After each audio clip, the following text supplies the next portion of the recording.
ഇവിടെ കോൺഗ്രസ് വല്ലാതെ വെട്ടിലായി നിൽക്കുകയാണ്. എന്ത് ചെയ്യും കോൺഗ്രസ് ഇനി എന്നത് വളരെ പ്രധാനപ്പെട്ട ചോദ്യമാണ്. കാരണം തരൂർ BJP-യിലേക്ക് പോകും എന്ന തരത്തിലുള്ള പ്രചരണങ്ങൾ ഒരു ഭാഗത്ത് നടക്കുന്നുണ്ട്. മറുഭാഗത്ത് കോൺഗ്രസ് ഇതുവരെ മിണ്ടിയിട്ടില്ല എന്ന് കൂടി ഓർക്കണം. ഒരു കാര്യം നിങ്ങൾ പ്രത്യേകം ഓർക്കണം, പണ്ട് കുറച്ച് നാളുകൾക്ക് മുൻപ് സംസ്ഥാന സർക്കാരിൻ്റെ വികസന നിലപാടിനെ അനുമോദിച്ച തരൂരിനെതിരെ പരസ്യമായ രംഗത്ത് വന്ന എല്ലാ കോൺഗ്രസ് നേതാക്കളെയും നമ്മൾ കണ്ടതാണ്. പക്ഷേ പലവട്ടം നരേന്ദ്രമോദി സ്തുതി നടത്തിയിട്ടും അതിനെതിരെ ഒരു നിലപാട് സ്വീകരിക്കാൻ കോൺഗ്രസിന് കഴിഞ്ഞിട്ടില്ല, അല്ലെങ്കിൽ അവരുടെ പ്രധാന നേതാക്കൾ അതിനെക്കുറിച്ച് സംസാരിച്ചിട്ടേ ഇല്ല. അത് സംസ്ഥാനത്ത് ചോദിച്ചാൽ പറയും ദേശീയ നേതൃത്വം തീരുമാനിക്കട്ടെ എന്ന് പറയും. ദേശീയ നേതൃത്വമാണെങ്കിൽ പരസ്യമായ പ്രധാനപ്പെട്ട നേതാക്കൾ പരസ്യമായി അതിൽ അഭിപ്രായ പ്രകടനം നടത്തുന്നതുമില്ല. വെറുതെ ഒന്ന് പറഞ്ഞുവെന്ന് മാത്രം. സിബി കൂടി നമ്മളോടൊപ്പം ചേരുകയാണ് ഈ ഘട്ടത്തിൽ വാർത്തയുടെ വിവരങ്ങൾ നൽകാനായി.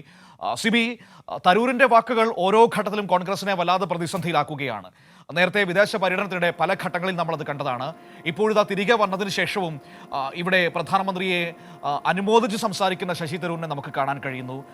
കോൺഗ്രസ് നേതൃത്വം എന്ത് സമീപനമാണ് സ്വീകരിക്കാൻ ഉദ്ദേശിക്കുന്നത്? ഏതെങ്കിലും തരത്തിലുള്ള നടപടികൾ സ്വീകരിക്കാനുള്ള വിദൂരമായ സാധ്യതകൾ പോലും കാണുന്നുണ്ടോ?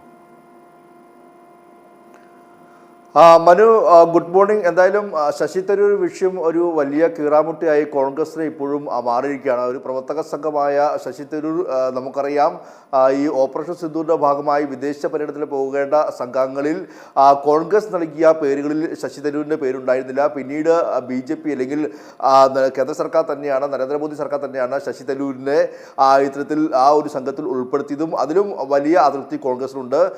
കോൺഗ്രസ് നൽകിയ 4ഓളം പേരിൽ ഒരാളുടെ പേര് മാത്രമാണ് ഇതിൽ പരിഗണിച്ചത്.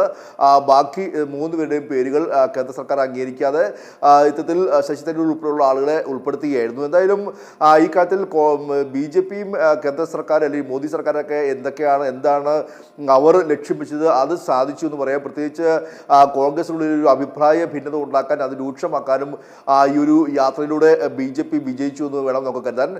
ശശി തരൂർ വിദേശ പര്യടനം നടത്തുമ്പോഴെല്ലാം തന്നെയും ഈ ഓപ്പറേഷൻ സിന്ദൂറുമായി ബന്ധപ്പെട്ടുകൊണ്ട് രാജ്യത്തിന് വേണ്ടി സംസാരിക്കുന്നു എന്ന് പറയുമ്പോഴും തൻ്റെ ഒരു പ്രവർത്തക സമിതി അംഗം കൂടിയായ ശശി തരൂർ തൻ്റെ രാഷ്ട്രീയമായ കാര്യത്തിലും തൻ്റെ സ്വന്തം പാർട്ടിയുടെ ആശയവുമായി പൊരുത്തപ്പെട്ടു പോകാത്ത രീതിയിലുള്ള വിവാദമായ പരാമർശങ്ങളാണ് എല്ലാ വിദേശ രാജ്യങ്ങളും നടത്തിയത്. ഇത് പ്രത്യേകിച്ച് രാഹുൽ ഗാന്ധി അടക്കമുള്ളവർ നരേന്ദ്രമോദിയെ വലിയ രീതിയിൽ രൂക്ഷമായി വിമർശിക്കുമ്പോൾ, അമേരിക്കയുടെ മധ്യസ്ഥ ഉൾപ്പെടെയുള്ള കാര്യങ്ങളെല്ലാം തന്നെ വിമർശിക്കുമ്പോൾ അതിനെ പൂർണ്ണമായും തള്ളിക്കൊണ്ട് മോദി സ്തുതി വാനോളം പുകഴ്ത്തുന്ന ഒരു സമീപനം ശശി തരൂർ സ്വീകരിച്ചു.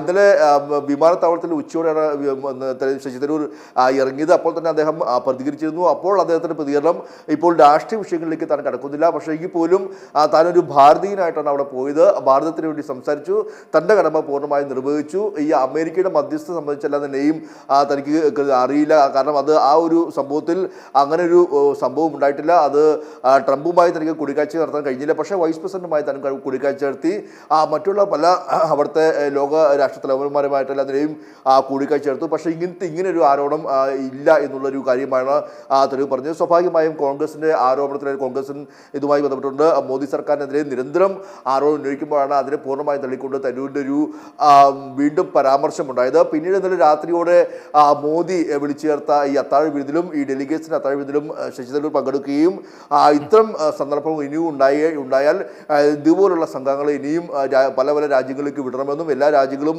നല്ല രീതിയിൽ സ്വാഗതം ചെയ്തുവെന്നും ശശി തരൂർ അടക്കമുള്ളവർ അറിയിക്കുകയും അതിനെ പ്രധാനമന്ത്രി നരേന്ദ്രമോദി സ്വാഗതം ചെയ്തുവെന്നും വീണ്ടും അദ്ദേഹം ആവർത്തിക്കുകയും ചെയ്തു. എന്തായാലും താൻ ഒരു റിപ്പോർട്ട് നരേന്ദ്രമോദിക്ക് കൈമാറിയിട്ടുണ്ടെന്നും അദ്ദേഹം പറയുകയും ചെയ്തു. എന്തായാലും ഇത് കോൺഗ്രസ് സംബന്ധിച്ച് ഇപ്പോഴും വ്യക്തമായ ഒരു നിലപാട് ശശി തരൂരിനെതിരെ സ്വീകരിക്കാൻ കഴിയുന്നില്ല. ഇന്നിപ്പോൾ നമുക്ക് ലഭിക്കുന്ന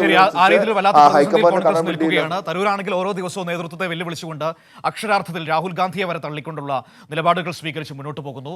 കാത്തിരുന്ന് കാണാം എന്തായിരിക്കും കോൺഗ്രസ് തരൂരിന്റെ വിഷയത്തിൽ സ്വീകരിക്കാൻ പോകുന്നതെന്ന്, തരൂരിന്റെ അടുത്ത നീക്കങ്ങൾ എങ്ങനെയായിരിക്കുമെന്ന്. ഇനി മറ്റൊരു കാര്യം, നിലമ്പൂരിലേക്ക് ശശി തരൂരിനെ അവർ പ്രചരണത്തിന് കൊണ്ടുവരുമോ എന്നൊരു പ്രധാനപ്പെട്ട വിഷയം കൂടിയുണ്ടല്ലോ.